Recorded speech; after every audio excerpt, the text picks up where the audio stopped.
हिमाचल प्रदेश सामान्य ज्ञान के क्रैश कोर्स के पार्ट नंबर 3 में आप सभी स्टूडेंट्स का पुनः स्वागत है। स्टूडेंट्स, जीवन ऐसे जियो कि आप कल मर जाएंगे, ज्ञान ऐसे प्राप्त करो कि आप अमर है। देखिए स्टूडेंट्स, महात्मा गांधी जी के द्वारा बहुत ही महत्वपूर्ण शब्द कहे गए हैं। यदि आप भी अपने जीवन का ध्येय माने कैसे जिएंगे, जैसे कि मेरा आज से अंतिम दिन है, तो आपको देखो एक अजीब सा, आप कितना मेहनत करेंगे, एक अजीब सी फीलिंग आएगी। तो ज्ञान भी ऐसे प्राप्त करो कि आप अमर है। इस वाक्य के साथ यदि आगे बढ़ेंगे तो स्टूडेंट्स आपको कभी भी किसी परीक्षा में कोई भी असफलता नहीं मिलेगी। और स्टूडेंट्स, आपको बता दें कि जो लाइट की परीक्षा हुई थी उसमें हमारे करीब करीब 70+ प्रश्न हमारे अध्ययन सामग्री से ही पूछे गए थे। तो स्टूडेंट्स, ये आप लोगों के लिए भी बहुत बड़ी बात है और लाइट प्लेटफॉर्म के लिए भी बहुत बड़ी बात है। हम वही पढ़ाते हैं जो कि परीक्षा के लिए महत्वपूर्ण होता है। ज़्यादा व्यूअर्स के पीछे हमारी टीम नहीं भागती है। तो स्टूडेंट्स, आप बने रहे इस यूट्यूब चैनल पे, आपको उत्कृष्ट अध्ययन सामग्री पहुंचाने की हमारी कोशिश बनी रहेगी।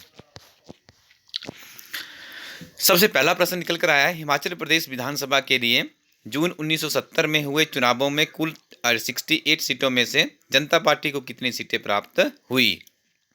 तो यहाँ पे जनता पार्टी को सीटें प्राप्त हुई तो कितनी हुई थी? 54 हुई थी। और फ्रेंड्स, इससे पहले के जो ये हमारी सीरीज चली है, इसके 2 लेक्चर हो चुके हैं, उसको भी आप सुन लें, उसके बाद ही आप लोग आगे बढ़ें तो आपको सारे के सारे लेक्चर अच्छे से समझ आने शुरू हो जाएंगे।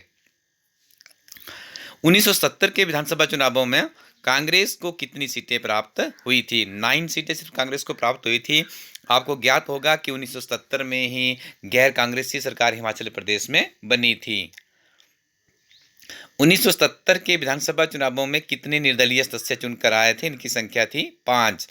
22 जून 1970 में हिमाचल प्रदेश के मुख्यमंत्री कौन बने थे? इनका नाम है श्री शांता कुमार, जिन्होंने वर्ष 2019 में सक्रिय राजनीति से संन्यास लेने की घोषणा भी कर दी है।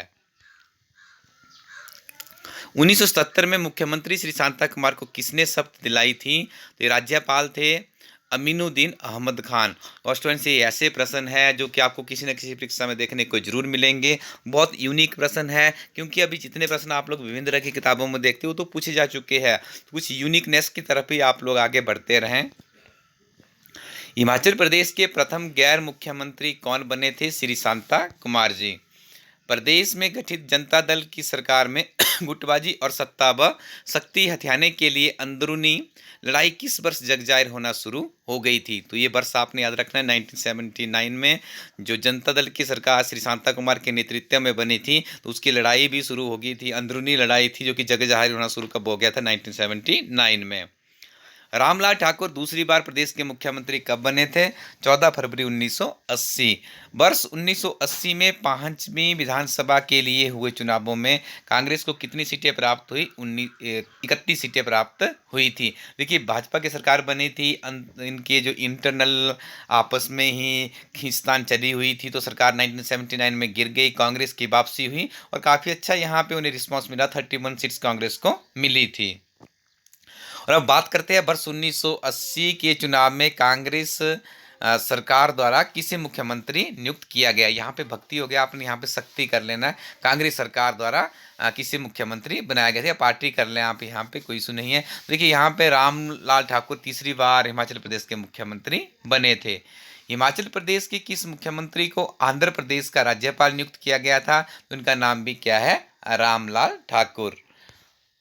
8 अप्रैल 1981 को हिमाचल प्रदेश के मुख्यमंत्री कौन बने थे? श्री वीरभद्र सिंह जी बने थे, जो कि 6 बार हिमाचल प्रदेश के मुख्यमंत्री रहे। तो आपने इनका वर्ष याद रखना है, पहली बार कब बने थे? 8 अप्रैल 1981 को बने थे। 1985 में हिमाचल प्रदेश विधानसभा में मध्यवर्ती चुनाव करवाने पड़े। स्टूडेंट्स, इस प्रश्न को भी याद रखें कि हिमाचल प्रदेश में प्रथम बार मध्यवर्ती चुनाव कब हुए थे? 1985 में हुए थे। 1985 के चुनावों में कांग्रेस को 15 सीटें प्राप्त हुई तथा किसे मुख्यमंत्री बनाया गया? तो देखिए, 1980 में जो एंट्री हुई थी, 1981 में जो एंट्री हुई थी वीरभद्र सिंह जी की, तो उसके बाद देखिए फिर 1995 में उन्होंने पुनः वापसी की और यहाँ पे सरकार बनाई। श्री वीरभद्र सिंह दूसरी बार हिमाचल प्रदेश के मुख्यमंत्री कब बने? 8 मार्च 1985 को बने। 1985 के चुनावों में कांग्रेस को 15 सीटें प्राप्त हुई तथा किसी यहाँ पे स्टूडेंट्स थोड़ा सा रेक्टिफाई कर लें आप इसको, यहाँ पे 15 नहीं होगा, जहाँ तक मुझे याद 35 होगा यहाँ पे, ठीक है। या इसको ज़्यादा जाने की जरूरत नहीं है, आपने इतना याद रखना है कि 1985 के चुनावों में जो कांग्रेस पार्टी को सरकार बनी तो कौन मुख्यमंत्री बने थे, श्री वीरभद्र सिंह जी मुख्यमंत्री बने थे। वर्ष 1990 के चुनावों में भारतीय जनता पार्टी को कितनी सीटें प्राप्त हुई, देखिए फिर पुनः भारतीय जनता पार्टी की वापसी हुई और 46 सीट्स इन्हें यहाँ पे मिली थी। 5 मार्च 1990 को किसने मुख्यमंत्री की शपथ ली थी, श्री शांता कुमार दूसरी बार हिमाचल प्रदेश के मुख्यमंत्री बने थे। तो स्टूडेंट्स यदि बात करें तो अधिकतर समय तक हिमाचल प्रदेश में 1990 तक देखें तो कांग्रेस की सरकार ही सत्ता में रही थी, सिर्फ भाजपा को 2 बार मौका मिला था 1977 और 1990 में। और स्टूडेंट्स ये फैक्ट भी याद रखने हैं, मेन में लिखने में भी आपके काम आएंगे। तो हिमाचल प्रदेश में दूसरी बार राष्ट्रपति शासन किस वर्ष लागू हुआ था, वर्ष 1992। 3 दिसंबर 1993 को कांग्रेस पार्टी के किस नेता को मुख्यमंत्री बनाया गया था, तो देखिए पुनः फिर कांग्रेस की वापसी हुई, श्री वीरभद्र सिंह तीसरी बार हिमाचल प्रदेश के मुख्यमंत्री बने।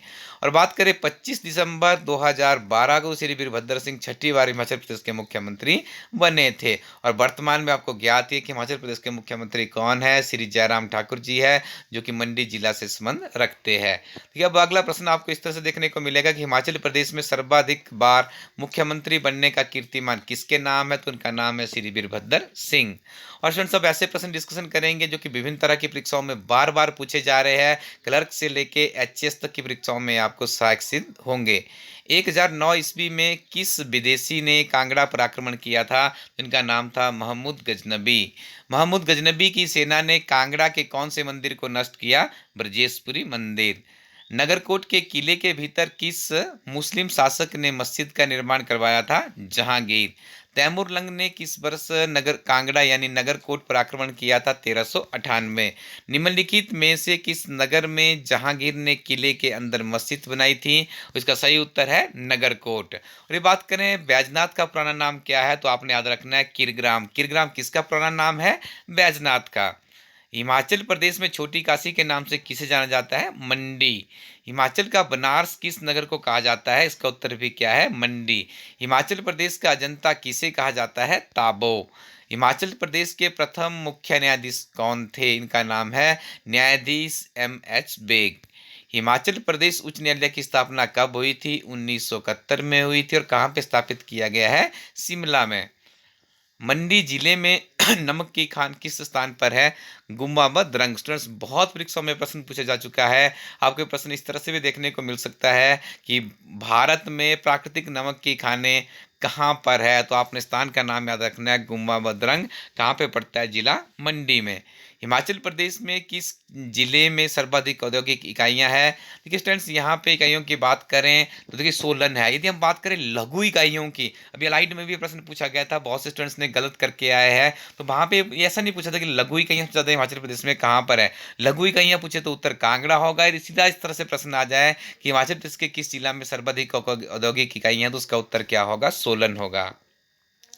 कहाँ पर अंगोरा खरगोश प्रजनन केंद्र है, नगवाई आपने याद रखना है, यहाँ पे थोड़ा सा टाइपिंग एरर भी है, नगवी को आप नगवाई कर ले। कहाँ पर है अंगोरा खरगोश प्रजनन केंद्र, नगवाई मंडी में है। 18 दिसंबर 1970 को हिमाचल प्रदेश एक्ट पास किया गया। 1 जुलाई 1954 को बिलासपुर हिमाचल प्रदेश का राज्य बना, और ये राज्य कौन सा बना था, 5वां राज्य बना था। स्टेट म्यूजियम कहाँ पे है, शिमला में स्थित है। अंद्रेटा आर्ट गैलरी कांगड़ा में स्थित है, इसे शोभा सिंह आर्ट गैलरी के नाम से भी जाना जाता है।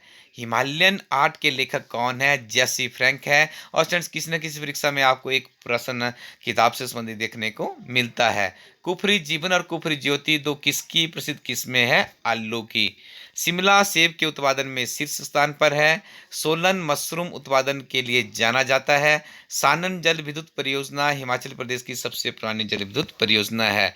कालका शिमला रेल मार्ग पर कितनी सुरंगें हैं, 103 सुरंगें हैं। हिमाचल प्रदेश की पहली पंचवर्षीय योजना में 5.27 करोड़ धन रखा गया था।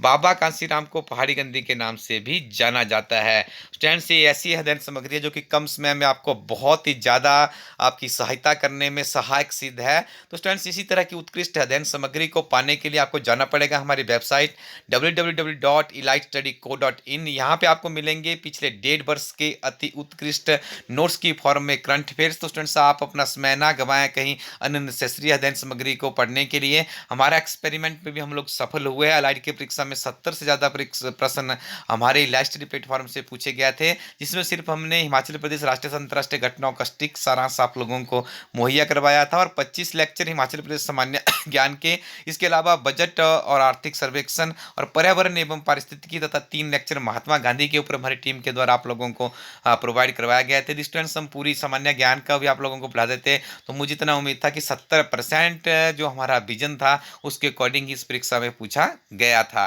तो आने वाले समय में हमारी कोशिश होगी कि हम आपको एक कंप्लीट स्टडी इस यूट्यूब चैनल पर करवाएं। तो स्टूडेंट्स आपका सहयोग भी हम लोगों तक बना रहे, आप अपने मित्रों में इस यूट्यूब चैनल के लिंक को शेयर करते रहें और ओल्ड क्वेश्चन पेपरों को पढ़ना ना भूलें। क्लर्क के old question paper, TGT arts commission के और इसके अलावा अलाइड सर्विसेज के ओल्ड क्वेश्चन पेपर हमारी वेबसाइट पे उपलब्ध है, इनका भी आप लोग जरूर लाभ उठाएं। Thank you very much, keep watching इला स्टडी यूट्यूब चैनल।